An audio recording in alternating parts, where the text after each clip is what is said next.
శ్రీ గురుభ్యో నమ. శక్తిపాత దేశికేభ్యో నమ.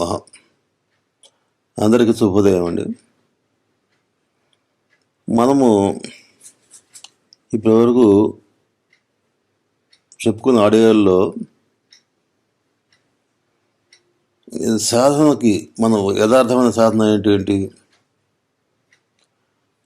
యోగ మార్గంలో మరి ముందుకు పోవడానికి మనం ఏ రకంగా ముందుకు పోగలము అనే దాని గురించి క్రితంసారి చెప్పినటువంటి ఆడియోలో చెప్పుకున్నామండి. దాన్ని ఇంకా కొంచెం డీటెయిల్గా మనం వరుసగా చెప్పుకున్నామండి. దానిలో ఉన్నటువంటి ముఖ్య అంశాలని మళ్ళీ ఒకసారి చెప్పుకుందామండి. అంటే యోగ మార్గంలో మనం ఏ ఏ రకంగా మనం సాధన చేయాలి, ఎటువంటి పనులు చేస్తే ముందరికి వెళ్ళే అవకాశం ఉంది, ఎటువంటి పనులు చేస్తే మన యోగ సాధనలో ఫెయిల్యూర్ అనేది వస్తుంది, అంటే ముందుకు పోలేక మళ్ళీ కింద స్థాయికి వస్తాం తెలుసుకోవాలండి. అది ముందర తెలుసుకొని చేయాలన్నమాట. యోగ మార్గం అంటే ఈ కర్మయోగం కానీ, భక్తి జ్ఞాన మార్గం కానీ, యోగ మార్గం చాలా జాగ్రత్తగా చేయాల్సిన పద్ధతులు ఉంటాయండి అందులో. యోగ మార్గంలో అంటే ఏంటి, ఇది ఒక ఆకాశగమనం. అంటే ఏరోప్లేన్లో మనం ప్రయాణం ఎటు ఉంటుందో యోగ మార్గంలో ప్రయాణం అటు ఉంటుందండి. మామూలుగా మనం ఒక డెస్టినేషన్ ఒక దానికి ఢిల్లీ వెళ్ళాలనుకోండి, బస్సులో వెళ్ళొచ్చు, రైల్లో వెళ్ళొచ్చు, కారులో వెళ్ళొచ్చు, విమానంలో కూడా వెళ్ళొచ్చు అన్నమాట. కానీ ఇవి తక్కువ. అంటే బస్సులో కానీ, రైల్లో కానీ, వీటిలో కానీ అంటే పెద్దగా మన చాలా టైం పడుతుంది. తర్వాత దానికి పెద్దగా జాగ్రత్తలు అవసరం లేదండి. అంటే మామూలుగా మన డెస్టినేషన్కి కొంచెం జాగ్రత్త, ఓపిక అవి కావాలన్నమాట. కానీ విమాన ప్రయాణం దగ్గరకు వచ్చేటప్పటికి చాలా స్పీడ్ మామూలుగా మనం ప్రయాణము ఒక గంట సేపు ప్రయాణం అనుకోండి, ప్రిపరేషన్ ఒక 2 గంటలు ఉంటుంది. ముందరికి వెళ్ళటం, ఎయిర్పోర్ట్కి చెక్కింగ్ అవన్నీ ఉంటాయి అన్నమాట.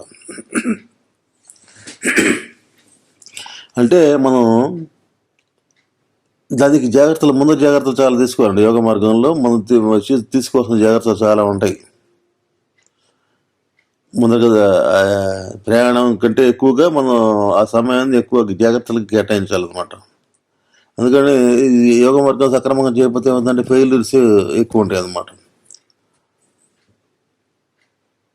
కాబట్టి మనం ఏం చేయాలి, మనం యోగ మార్గంకి అసలు ఆ మార్గంలో ప్రవేశించడానికి ఎటువంటి జాగ్రత్తలు తీసుకోవాలి, ముందర మనం పాటించాల్సిన నియమాలు ఏంటి అనేది తెలుసుకోవాలి. అందులో మొట్టమొదటి నియమం మనకి ఏం చెప్పచ్చు అంటే, మొట్టమొదటి నియమం ఏంటంటే అందరూ పాటించాల్సింది. ఏ మార్గంలో ఉన్న వాళ్ళైనా సరే, ఎటువంటి సాధన చేస్తున్నా సరే ఈ నియమాన్ని పాటించాలి. ఏ నియమం, ఇతరులని హింసించకూడదండి. ఇతరులకి క్షేమాన్ని కోరాలన్నమాట. ఇతరులని ఎప్పుడు కూడా ఇతరుల మంచిదే కోరాలన్నమాట. అంతేకాని ప్రతి దానికి మనం అహింసాధారణ వదిలిపెట్టాలి. అందరి హితాన్ని కోరుకునేటువంటి మనస్తత్వం ఉండాలండి యోగికి. యోగ సాధనలో ముందరికి వెళ్ళదలుచుకుంటే పర్సనల్ గ్లడ్జెస్ కానీ, తర్వాత పర్సనల్గా ఈ జీవులు హింసించటం కానీ, అధికారం కానీ, యోగ మార్గంలో సిద్ధులు వస్తాయండి. సిద్ధులు రాగానే ఆ సిద్ధులను ఉపయోగించి మనం ఇతరులకి హాని చేయాలని తలబట్టడం అనేది ఉండకూడదు అనమాట. అంటే మనశుద్ధి కావాలి ముందర. మనశుద్ధి అంటే స్వార్థం అనేది వదులుకోవాలన్నమాట. స్వార్థం లేకుండా నిస్వార్థంగా ఉండేటటువంటి ఆ మనస్తత్వాన్ని కలిగి ఉండాలన్నమాట. నిస్వార్థంగా ఏ పని చేసినా కూడా అందులో స్వార్థం ఉండకూడదు. నిస్వార్థంగా ఉండగలిగేటువంటి వాళ్ళే దీనికి యోగ మార్గానికి పనికొస్తారండి. ఫస్ట్ క్వాలిటీ ఇదన్నమాట. అంటే ఇతరుల మనం చేసే పనుల ద్వారా ఇతరులకి హాని కలగకూడదు. మనసు, వాక్కు, కర్మ అనమాట.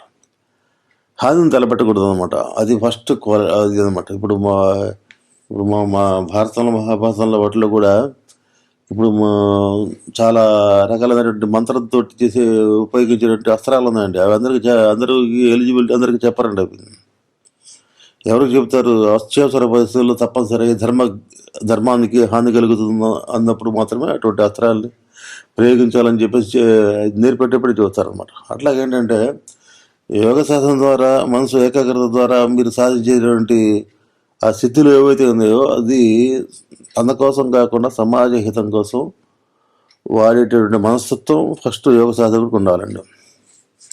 అది లేకుండా అసలు ఇటువంటి ప్రయత్నాలు చేయకూడదు.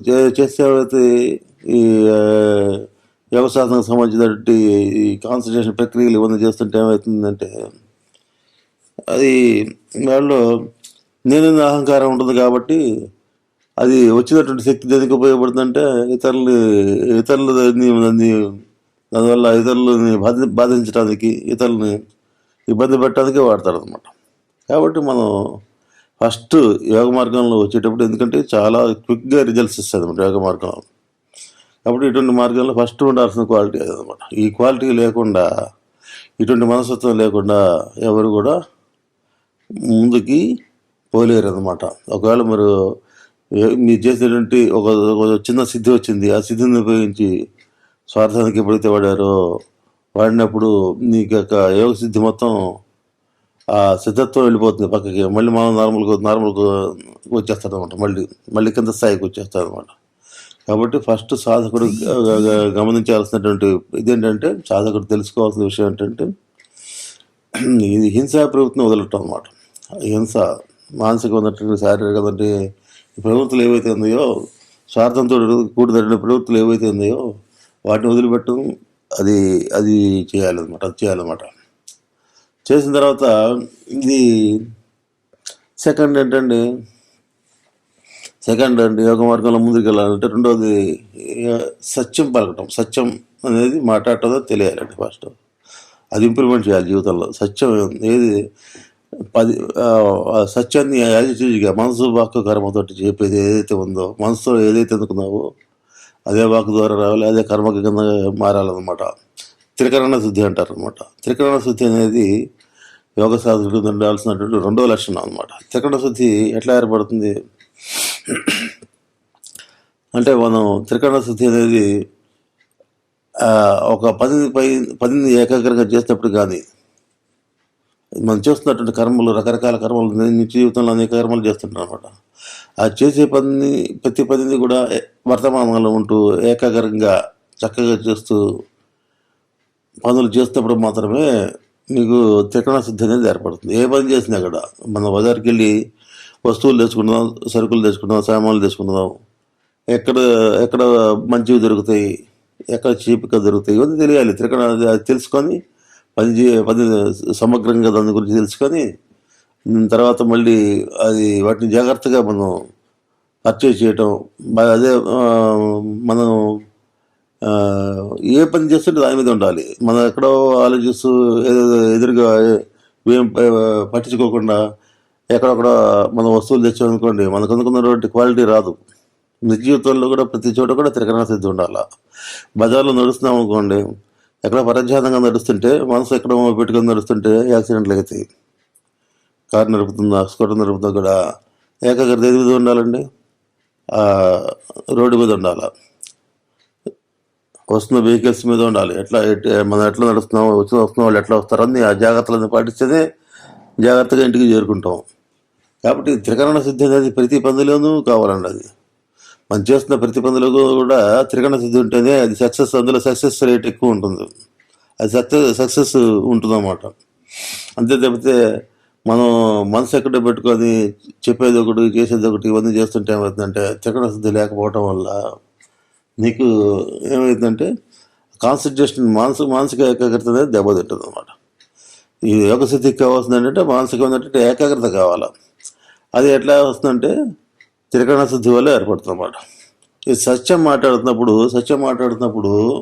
అక్కడ మనం మనసు వాక్కు కర్మతోటి ఏదైతే మనసు వాక్కు కర్మ మూడు కలిసి మాట్లాడతాం. అందులో అబద్ధం మాట్లాడుతున్నప్పుడు ఏంటంటే అబద్ధానికి మార్పులు ఉంటాయండి, సత్యానికి మార్పు ఉండదు. ఆ విషయం నువ్వు ఏదైతే మనసులో నుంచి ఏదైతే వస్తుందో, ఏ సత్యమైనటువంటి విషయం ఏమైతే ఉందో, అది ఎప్పుడు మాట్లాడినా నువ్వు ఎప్పుడు కదిలిచినా అదే మాట్లాడతావు.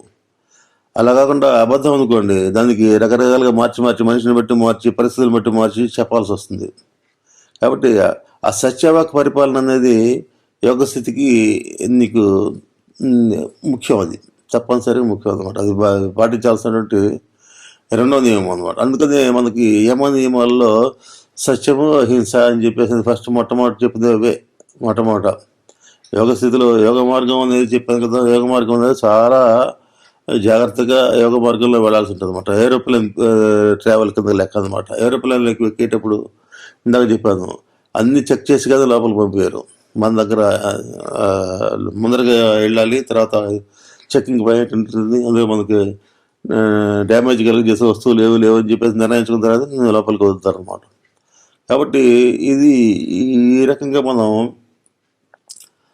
సత్యాన్ని మాట్లాడటం ద్వారా, సత్యవాక్ పరిపాలన చేయటం ద్వారా త్రికరణ శుద్ధిగా మనసు వాక్కు కర్మతోటి యోగ స్థితిలో నిలవడానికి అవకాశం ఉంటుంది. సత్యాన్ని అందుకని సత్యమేవ జయతి అంటారు అనమాట. ఎందుకంటే ఇప్పుడు మనకి ఏది సత్యం అంటే దానికి ఇంకా డీప్గా మనం ఇంకా వెళ్ళి ఆలోచించినట్టయితే మనకి పరా పశ్చంతి మధ్యమ వైఖరి అని చెప్పేసి 4 స్థితులు ఉంటాయండి వాక్కుకి. పరా పశ్చంతి మధ్యమ వైఖరి అనే 4 స్థితుల్లో మనం ఇప్పుడు మాట్లాడేది వైఖరి స్థితి.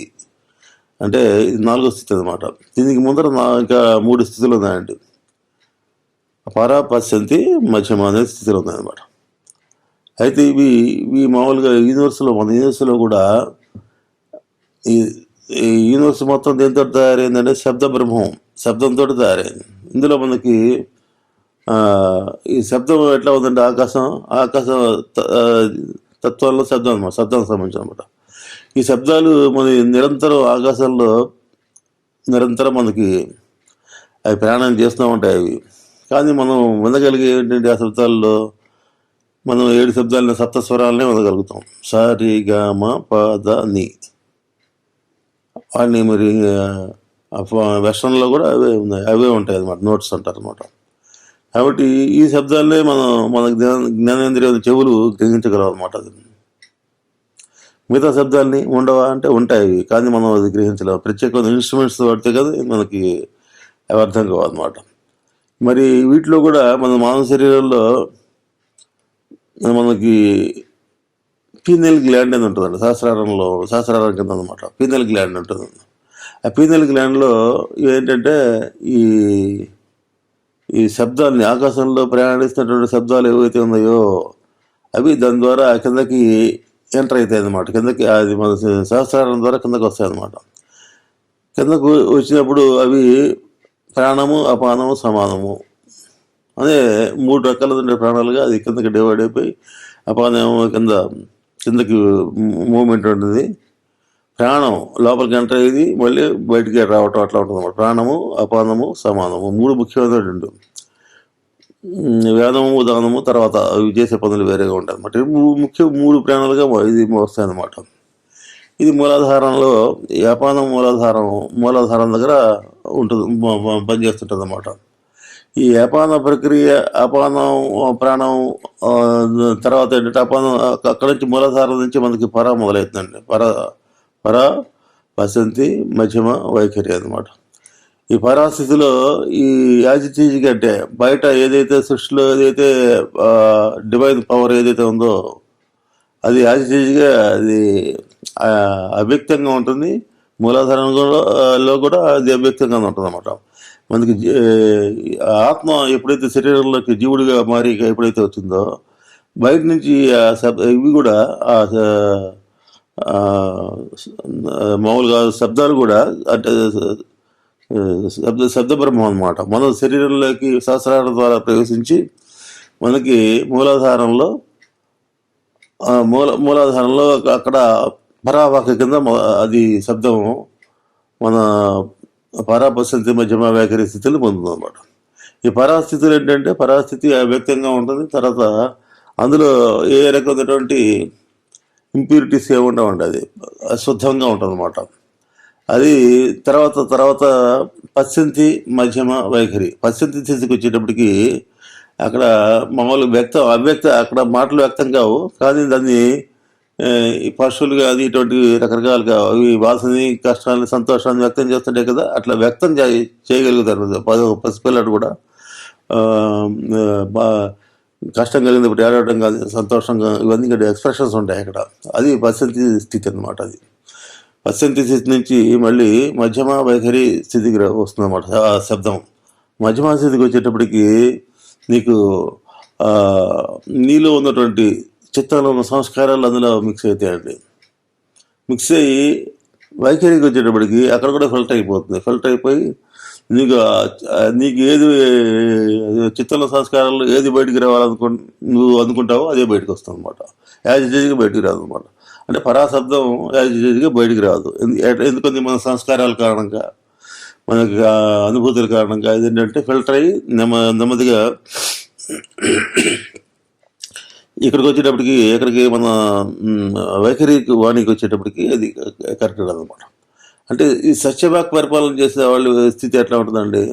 సత్యాన్ని పాటించేటప్పుడు ఆ పారాయణ నుంచి డైరెక్ట్గా ఏదైతే ఉందో అదే ఎక్కువగా మాట్లాడతాను. ఒకవేళ దానివల్ల హాని జరుగుతుందని చెప్పేసి తెలుసుకున్నప్పుడు ఏం చేస్తాడంటే దాన్ని మౌనంగా ఉంటాడు తప్పితే అబద్ధం ఆడడం అనమాట.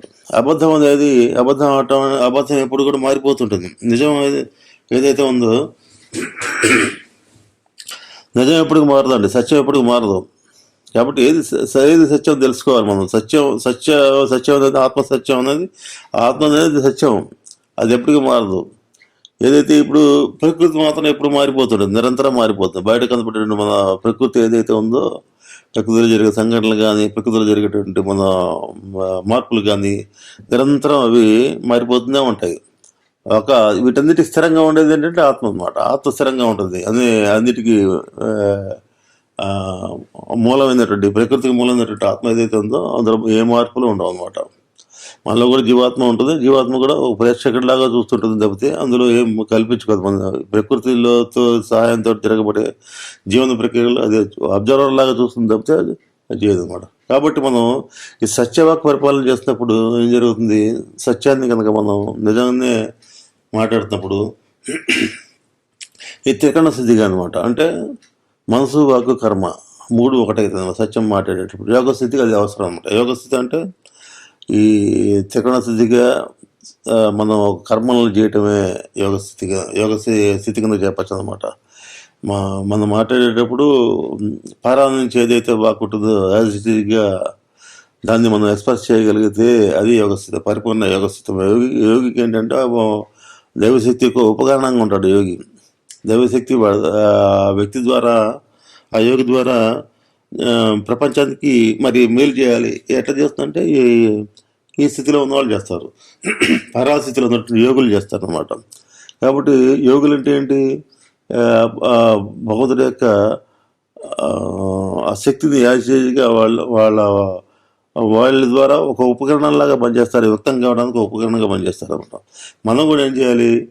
మనం సాధ్యమైనంత వరకు మంచి మాట్లాడటం, మంచి సత్యాన్ని మాట్లాడటం, తర్వాత ఇతరులకి ఇబ్బంది కలగకుండా ఉండేటటువంటి మన విధంగా మనం ప్రయత్నించటం. అంటే మానసికంగా కానీ శారీరకంగా కానీ ఎవరిని హింసించకుండా ఉండటం అనేది ఈ సాధకుడికి ఉండాల్సింది ప్రథమైన యోగ సాధకుడికి సంగతి నేను చెబుతున్నాను. యోగ స్థితిలో యోగం చేయాలనుకున్న వాళ్ళకి ఉండాల్సినటువంటి ప్రథమ లక్షణం అనమాట. ప్రథమంగా అందరూ పాటించాల్సినటువంటి మరి లక్షణం అనమాట. ఇందాక మొట్టమొదటి చెప్పినటువంటి స్థితి ఏదైతే ఉందో, జీవుల్ని హింసించకుండా మన వాటి మేలును కాంక్షిస్తూ జనహితం చేయటం అనేది ఏ సాధనలో అయినా అది తప్పనిసరిగా ఉండాల్సినటువంటి మొట్టమొదటి గుణం అనమాట. అంటే ఏంటి? సాధన ద్వారా నీలో దైవ గుణాలు పెరగాలి, అసురు గుణాలు తగ్గాలన్నమాట. కాబట్టి ఈ సాధన, ఏ సాధన చేసినా కూడా మనం ఎట్లా ఉండాలండి? మనసులో ఈ హింసా ప్రవృత్తిని వదిలేయాలి. తర్వాత ప్రేమతో మనిషి మనం 10 మందికి హితం చేసేటట్టుగా కర్మలు చేస్తూ ఉండాలన్నమాట.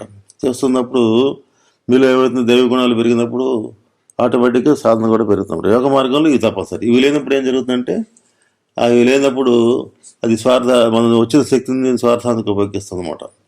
ఆ స్వార్థానికి ఉపయోగించి మనం ఇతరులకి హాని చేసామనుకోండి, ఇంకా ఎనర్జీ ఎనర్జీ లెవెల్స్ పడిపోతాయి అనమాట. ఇంకా దైవశక్తికి దూరం అవుతాం అనమాట. పాజిటివ్ ఎనర్జీ ఇంకా లోయర్ స్థాయికి వెళ్ళిపోతుంది అనమాట. కాబట్టి ప్రతి సాధకుడు కూడా ఈ యమ నియమాల్లో ఉన్నటువంటి ఈ మొట్టమొదటి 2 భాగాలు ఏవైతే ఉన్నాయో, అంటే సత్యము, అహింస అనమాట. సత్యం ఎందుకు మాట్లాడాలంటే త్రికరణ స్థితి, అంటే యోగ స్థితికి రావాలంటే సత్యం మాట్లాడాల్సిందే. యోగ స్థితిలో ఇప్పుడు పైన లోపల ఒక మాట పెట్టుకొని, లోపల ఒక ఆలోచన పెట్టుకొని బయటకు ఒక మాట మాట్లాడటం అనేది యోగ స్థితికి లోపల ఉన్నటువంటి సమత్వాన్ని ఆ, లోపల ఏదైతే ఆ శక్తి పనిచేస్తుందో ప్రాణశక్తి, దానిలో మార్పులు తీసుకొస్తుంది అనమాట. సమతుల్యత చెడిపోతుంది అనమాట. కాబట్టి ఇప్పుడు సత్యం మాట్లాడాడండి, వాడు ఇంకా దాని గురించి ఆలోచించి వదిలేస్తాడు. అదే అబద్ధం అనుకోండి, ఫ్యాబ్రికేటెడ్, అందరి మేలు దీనికోసం చేశారనుకోండి, ఇది సంతోషపడతారనో, లేకపోతే ఏదో కాన్షియస్ చేస్తారనుకోండి, ఏదో కోరికతో చేశారని అబద్ధం చెప్పాడు అనుకోండి, దాన్ని ఇంక మనసులో ఎన్నాళ్ళైనా అది గుర్తుండిపోతుంది. అబద్ధం చెప్పేస్తాం. సత్యం మాట్లాడితే అది అప్పటికప్పుడు మర్చిపోతాం అనమాట. కాబట్టి మనసు ప్యూరిఫికేషన్కి ఫస్ట్ మనం ప్రతి వాడు చేయాల్సింది ఏంటంటే సత్యవాక్ పరిపాలన చేయాలన్నమాట. సత్యమేవ జయతే అంటారు కారణం అది. సత్యం మాట్లాడి, ఇప్పుడు సత్యహరిచంద్రుడు సత్యం మాట్లాడి మరి అంత ఉన్నతమైన యోగ స్థితికి వెళ్ళగలిగాడు అనమాట. సత్యం అంటే అది. సత్యం అంటే ఉన్నట్టు మాట్లాడితే ఒక్కొక్కసారి ఇబ్బంది కలుగుతుంది, కానీ ఇతరులకి హితం కలుగుతూ ఉంటుంది అన్నప్పుడు మన అబద్ధం కూడా సత్యమే అవుతుంది. అంతేగాని మనకి శాస్త్రాలు చెప్పారు సత్యం మాట్లాడాలని, ఉన్నట్టు మాట్లాడతామని చెప్పంటే దానివల్ల నష్టం జరుగుతుంటే మరి అది పాపం కిందకి వెళ్తుంది అనమాట. కాబట్టి ఇందులో కూడా ధర్మ సూక్ష్మం ఉంది, అది ఇందులో కూడా అది తెలుసుకొని మనం సాధ్యంతో వరకు మనం ఎట్లా ఉండాలి, త్రికరణ శుద్ధిగా పనులు చేయటం, చక్కగా మనం యోగ స్థితికి రావడానికి అవి ముఖ్యం అనమాట. యోగ స్థితిలో తప్పనిసరిగా తీసుకోవాల్సినటువంటి జాగ్రత్తలు అనమాట ఇవన్నీ. ఈ జాగ్రత్తలు లేకుండా మనం యోగంలో ఒక మెట్టు కూడా తర్వాత ముందు స్థాయికి వెళ్ళలేము అనమాట. మిగతా స్థితులు రావాలంటే మొట్టమొదటి ప్రతి సాధకుడు పాటించాల్సినటువంటి నియమాలు ఇవి. ఈ నియమాలు అది ప్రాపంచికంగా ప్రపంచంలో మనం ప్రపంచంలో మనం జీవితం జీవిస్తున్నప్పుడు మనం ఎట్లా ఉండాలి అనేది చెప్పేది యమం అండి. సత్యము, అహింస, అసేయము, అపరిగ్రహం, బ్రహ్మచర్యం, ఈ 5 అంగాలు ఉన్నాయి యమంలో.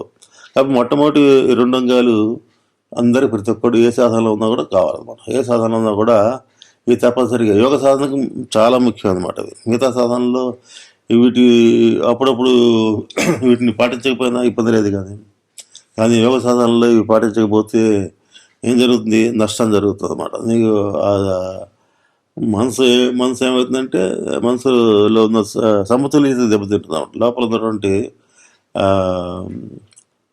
ప్రాణశక్తి యొక్క ప్రక్రియల్లో చేసేటటువంటి లోపల అందరిగా మనకి అనియంత్రిత ప్రాణ ప్రక్రియలు జరుగుతుండే లోపల మన ప్రమేయం లేకుండా జరిగేటువంటి శ్వాసించటం కానీ, తర్వాత డైజెషన్ ప్రక్రియ, రక్త ప్రసరణ, ఇవన్నీ మన చేతిలో ఉన్నాయి. గుండె కొట్టుకోవటం, ఇవన్నీ ఉంటాయన్నమాట అందులో. కాబట్టి వీటిని గురించి మనకి వాటిలో తేడాలు వస్తాయి అన్నమాట. వాటిలో తేడాలు రాగానే మా ఆరోగ్యం చెడిపోతుంది, అన్ని రకాలైనటువంటి సమస్యలు వస్తాయి అన్నమాట. అంటే ఎప్పుడైతే మీరు పాటించలేదో ఆడ ప్రాణశక్తి లెవెల్స్ పడిపోతాయి, అంటే దైవశక్తి యొక్క మీరు సహకారం కోల్పోతారు అన్నమాట. కాబట్టి దైవశక్తి ఎప్పుడు బాగుంటుందండి, నువ్వు చేసే ఆలోచనలు బాగుండాలి, 10 మందికి మేలు కలిగే ప్రయత్నాలు చేస్తున్నప్పుడు మాత్రమే నీలో ఉన్నటువంటి ప్రాణశక్తి లెవెల్స్ పెరుగుతాయి, అంటే దైవశక్తి పెరుగుతుంది అన్నమాట. కాబట్టి దైవశక్తి పెరుగుతున్నప్పుడు నీకు అసాధ్యం అంటే ఏముండదంటే నువ్వు ప్రతి పనిలో సక్సెస్ వస్తుంది అన్నమాట. నీ ఆరోగ్యం బాగుంటుంది, పనుల్లో సక్సెస్ రేట్ పెరుగుతుంది, తర్వాత ఇవన్నీ జరుగుతాయి అన్నమాట ఇవన్నీ. కాబట్టి ఇటువంటి మనస్థితిని సాధకుడు పొందాలంటే తప్పనిసరిగా ఈ నియమాన్ని యోగ స్థితిలో ఉన్న వాళ్ళకి తప్పనిసరి అన్నమాట. ఇంకా యోగంలో ఇంకా ముందుకు పోవాలి, ముందు స్థాయిలు, పై స్థాయిలు స్థితులు ఇటువంటి వచ్చినప్పుడు అటువంటి కూడా వస్తుంటాయి, మరి వాటిని దురుపయోగం చేయకుండా ఉండాలి అని చెప్పంటే ఈ మనస్థితి అనేది తప్పనిసరిగా ఉండాలి. ఈ మనస్థితి లేనప్పుడు ఏమవుతుంది, వచ్చిన స్థితుల్ని ఇతరుల మీద ఆధిపత్యం చెలాయించడానికి వాడాడు అనుకోండి, సాధన అంతా దెబ్బతింటుంది అన్నమాట. ఇప్పుడు రాక్షసులు అటువంటి వాళ్ళు అనమాట. వాళ్ళ సాధన ద్వారా వచ్చినటువంటి శక్తుల్ని దురుపయోగం చేస్తారు. దేవతలు ఉన్నారు, సాధన ద్వారా వచ్చిన దాన్ని 10 మంది మేలు కోసం వాడతారు. దేవతలకు రాక్షసులకు తేడా అనమాట. కాబట్టి దేవతా స్థితిని మనం సాధన ద్వారా దేవతా స్థితిని పొందాలి, అంతేగాని రాక్షస ప్రవృత్తిని పొందకూడదు అన్నమాట. కాబట్టి సాధనలో ప్రతి ఒక్క సాధకుడు కూడా యోగ స్థితిలో యోగ సాధన చేసేటువంటి ఇప్పుడు మేము అనుసరించే మార్గం కుండలిని సిద్ధ మహాయోగం అండి. ఈ కుండలిని సిద్ధ మహాయోగంలో ఆ శక్తి సమర్పణతోటి మనం సాధన చేయాల్సి ఉంటుంది. ప్రాణశక్తి లోపల ఏదైతే కుండలిని శక్తి ఏదైతే ఉందో ఆ శక్తి చేసే శక్తి యొక్క దానికి ఆధీనంలో ఉండి శక్తికి పూర్తి స్వేచ్ఛ ఇవ్వాలి, పనిచేయడానికి, లోపల పనిచేయడానికి అనమాట. ఈ సొంత ఆలోచనలు స్వార్థం అన్ని పెట్టుకుంటే ఆ శక్తికి అవరోధం కల్పించేటట్టు అవుతుంది అనమాట. కాబట్టి కుండలిని సిద్ధ మహాయోగంలో కూడా ఈ త్రికరణ శుద్ధి అనేది, తర్వాత ఇతరులు హింసించకుండా ఇతరులు మేలుకోవటం అనేది, హింసాపరివృత్తిని వదిలేయటం అనేది తప్పనిసరిగా ఉండాలి ఇందులో కూడా. కుండలిని సిద్ధ మహాయోగంలో మరి ఇవన్నీ లేకుండా తర్వాత మీకు ప్రోగ్రెస్ రాదు. ఇది కుండలిని యాక్టివేషన్ ఏ రకంగా జరుగుతుంది, కుండలిని సిద్ధ మహాయోగంలో ఏ రకంగా జరుగుతుందంటే ఈ సంకల్పం ద్వారా, సిద్ధ గురువు యొక్క సంకల్పం ద్వారా, టచ్ ద్వారా కూడా జరుగుతుంది, స్పర్శ ద్వారా కూడా మనకి ఏమంటే కుండలిని యాక్టివేషన్ జరుగుతుంది. యాక్టివేషన్ జరిగిన తర్వాత పాత్రత గల శిష్యులు అందరిలో జరగదండి. పాత్రత ఉండాలి. పాత్రత ఉండాలంటే మనిషిలో జిజ్ఞాస అయి ఉండాలి, తర్వాత మళ్ళీ ముముక్షు అయి ఉండాలి, మోక్షాన్ని కాంక్షించేవాడే ఉండాలి అనమాట. ఆ క్వాలిటీస్ శిష్యుల్లో ఉండాలి. ఉన్నప్పుడే ఈ కుండలిని యాక్టివేషన్ జరుగుతుంది. ఇప్పుడు ఇచ్చే గురువు కూడా సిద్ధ గురువు అయి ఉండాలి అనమాట. అప్పుడు ఈ శక్తి యొక్క ఆదాన ప్రదానాలు జరిగి శిష్యుల్లో కూడా కుండలిని యాక్టివేషన్ జరుగుతుంది అనమాట. జరిగిన తర్వాత ఈ ఈ నియమాల్ని యోగ మార్గంలో మరి ముందుకు పోవాలంటే తప్పనిసరిగా ఈ నియమాల్ని పాటించాలి. నియమాల్లో మొట్టమొదటి చెప్పినటువంటి సత్యము, అహింస అనేవి దానికి ఇంపార్టెన్స్ ఇవ్వాలన్నమాట. ఇప్పుడు హింసా ప్రవృత్తి దేనివల్ల వస్తుందండి? హింస ఒకరికి మామూలుగా అపకారం చేయాలని ఎప్పుడైతే అనుకుంటారు, భయపడ్డప్పుడు కానీ, తర్వాత ఏదో కోరికలకు అడ్డం పడుతున్నారు అన్నప్పుడు కానీ, తర్వాత మళ్ళీ ఈ ముందరగా ఏదో ఊహించుకొని ఏదో జరిగిపోతుందని ఊహించుకొని రియాక్ట్ కావటం కాదు. దీనివల్ల హింసా ప్రవృత్తి వస్తుంది అన్నమాట. హింస అనేది వస్తుంది అన్నమాట. అట్లా కాకుండా మనం త్రికరణ స్థితికి మనం పనులు చేస్తున్నప్పుడు మనలో ధర్మబద్ధంగా జీవిస్తున్నప్పుడు మనకి ఈ హింసా ప్రవృత్తి అనేది ఉండదండి. ధర్మబద్ధంగా జీవిస్తూ యజ్ఞకర్మలు చేస్తున్నప్పుడు, అంటే మనం చేసేటువంటి కర్మలు ఎట్లా ఉండాలంటే 10 మంది హితం కోసం చేయాలి, తర్వాత 10 మంది మేలు కోసం చేయాలి. స్వార్థం అనేది తగ్గించుకుంటూ చేయాలి. మన స్వార్థం ఫ్యామిలీ కోసం పాటుపడటం అనేది ఉంటుందండి. తర్వాత ఫ్యామిలీని చూసుకుంటూ కూడా సమాజ హితాన్ని, మరి నీకు ఇన్ని సౌకర్యాలు చేసేటటువంటి సమాజం పుట్టినప్పటి నుంచి మనం చనిపోయే వరకు అందరి మీద మనం డిపెండ్ అవుతామండి. వ్యవసాయదారుడు, తర్వాత బట్టలు నేసేవాడు, రకరకాల వాళ్ళు ఉంటారు, వ్యాపారస్తులు, వీళ్ళందరూ మనం సహాయం చేయబట్టి మనం ఈ స్థాయిలో అంటే ఇంతకాలం మనం సుఖంగా ఉండగలుగుతున్నాం. కాబట్టి ఈ సమాజ హితం అనేది కూడా ఉండాలి. 10 మందికి మేలు చేయటం అనేది అందుకు చేయాలి. ఎందుకు చేయాలి? మనం సమాజం మీద డిపెండ్ అయ్యి ఇంతకాలం మనం పెరిగి పెద్దవాళ్ళం, సమాజం యొక్క శ్రేయస్సుని మరి కాంక్షించాలన్నమాట. మనం సహాయం చేసినటువంటి సమాజానికి మనం కూడా మన చేతన సహాయం చేయాలన్నమాట. అందుకని యజ్ఞకర్మలు చేయటం ద్వారా ఆ రుణాలు తీర్చుకుంటాం అన్నమాట.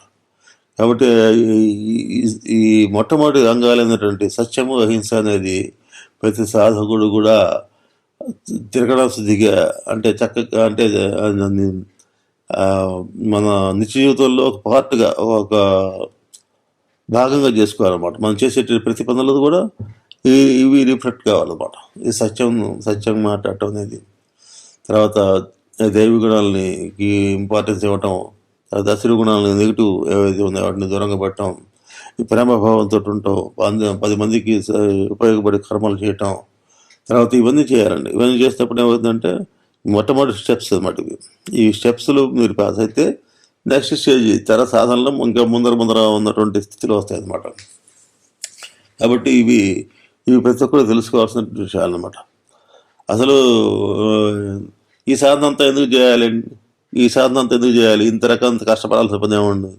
హాయిగా తిని తిరగచ్చు కదా, మనకి లక్షల లక్షల డబ్బులు ఉన్నాయి, మరి మరి ఇల్లు వాకిళ్ళు అన్నీ ఉన్నాయి, అన్ని సౌకర్యాలు ఉన్నాయి, హాయిగా తిరగచ్చు కదా అని చెప్పేసి ఎవరన్నా ప్రశ్న వేయండి. కానీ ఈ మనకి బాహ్యంగా వచ్చేటువంటి సుఖాలు ఏవైతే ఉన్నాయో అవి శాశ్వతం కాదండి. మనిషి ఎందుకు పుట్టాడండి? శాశ్వత ఆనందాన్ని పొందడానికి మనిషి పుట్టాడు. ప్రతి ఒక్క మనం చేసే ప్రతి పని కూడా ఆనందం కోసం చేస్తున్నాం.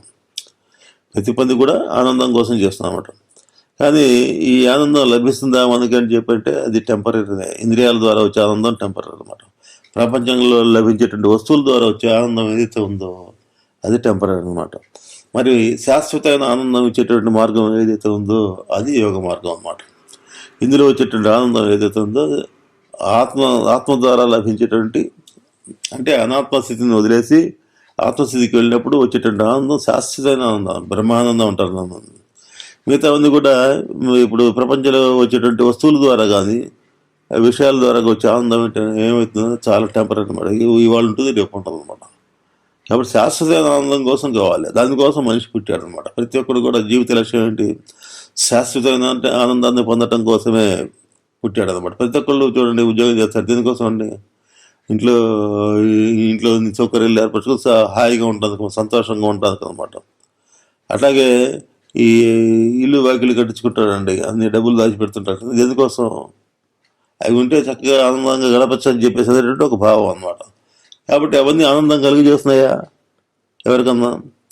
ఆ డబ్బులు ఉన్నవాడు ఎవరైనా సుఖపడేట్టు దాఖలాలు ఉన్నాయా? ఎంతమంది దయనీయమైన పరిస్థితులు చనిపోయారు.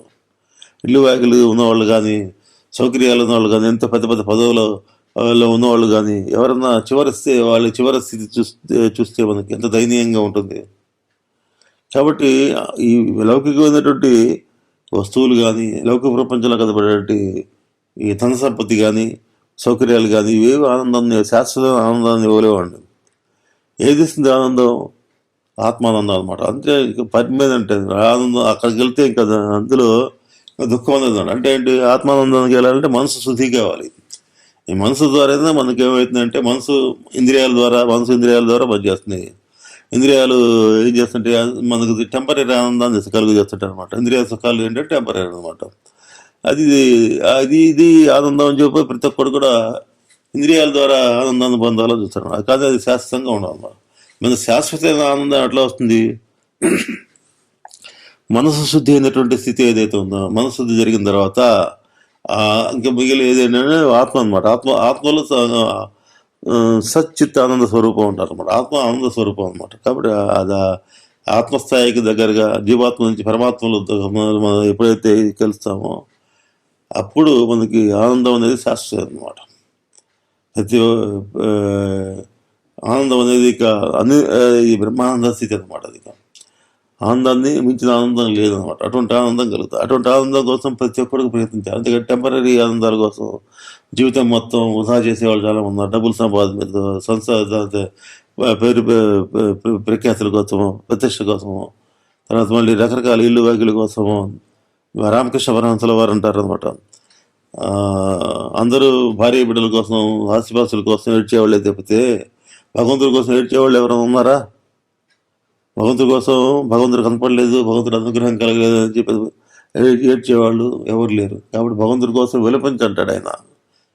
దానికి భగవంతుడు కనపడలేదని చెప్పి విలపించాలి, అంత బాధ కలగాలన్నమాట. కలిగినప్పుడు భగవంతుడి యొక్క సాక్షాత్కారం కలుగుతుంది. భగవంతుడిని చూడగలవా అంటే నిన్ను ఎట్లయితే నేను చూస్తున్నానో అదేవిధంగా భగవంతుడు కూడా నీతో మాట్లాడతాడని కూడా చెప్తాను అనమాట. కాబట్టి భగవంతుడు సాకార రూపంలో వచ్చి భక్తులకి కనపడతారనమాట. అటువంటి ఏకాగ్రత స్థితులు ఎట్లా వస్తాయండి? యోగ మార్గంలోకి వచ్చినప్పుడు వస్తాయన్నమాట. యోగ మార్గం అనేది చాలా శ్రేష్టమైన మార్గం, అన్నిటికంటే ఉన్నతమైన మార్గం అనమాట. అందుకనే భగవద్గీతలో శ్రీకృష్ణుల వారు నువ్వు అర్జునుడిని నువ్వు యోగిగా అంటాడు. యోగి ఏంటంటే యోగ స్థితి అంటే ఇదన్నమాట. చేసే పనులు త్రికరణ శుద్ధిగా చేయటం, తర్వాత ఏకాగ్రత చేయటం, ఆనందంగా చేయటం, ధర్మబద్ధంగా చేయటం, ఇవన్నీ ఉండాలన్నమాట. యోగ స్థితి అంటే అది త్రికరణ శుద్ధి కలగాలన్నమాట. అది సత్యవాక్ పరిపాలన ద్వారా జరుగుతుంది. సత్యాన్ని మాట్లాడి పరాస్థితిలో పరాపస్థితి మధ్య స్థితిలో ఆ పరాస్థితి నుంచి వచ్చేటటువంటి ఏదైతే ఉందో భగవంతుడి యొక్క సంకల్పం ఏదైతే ఉందో యాక్చువల్గా మన సంకల్పాలను దానిలో కలపకుండా చేసినప్పుడు మాత్రం అది సాధ్యపడుతుంది అనమాట. కాబట్టి దానికి సరెండర్నెస్, కంప్లీట్ సరెండర్నెస్, భగవంతుడి పట్ల పూర్తి సమర్పణ భావం అనేది ఉండాలన్నమాట. ఆ సమర్పణ భావం శక్తి పట్ల కాదు, భగవంతుడి పట్ల కానీ సమర్పణ భావం చుట్టూ మనం ఆ ప్రాక్టీస్ అది చేస్తుంటే కొంతకాలానికి నెక్స్ట్ యమ, నియమ, ఆసన, ప్రాణాయామ, ప్రత్యాహార, ధారణ, ధ్యాన, సమాధులు అనమాట. ఇవన్నీ వాటి గురించి తర్వాత వచ్చే స్థితుల గురించి, ఈ 2 స్థితుల గురించి వాళ్ళు చెప్పుకుందాం. రేపు ఈ యోగ స్థితికి మనకు ఉపకరించేటటువంటి సాధనా విధానాలు ఏవైతే ఉన్నాయో వాటి గురించి కొంత చెప్పుకుందామట. ఈరోజు స్వస్తి.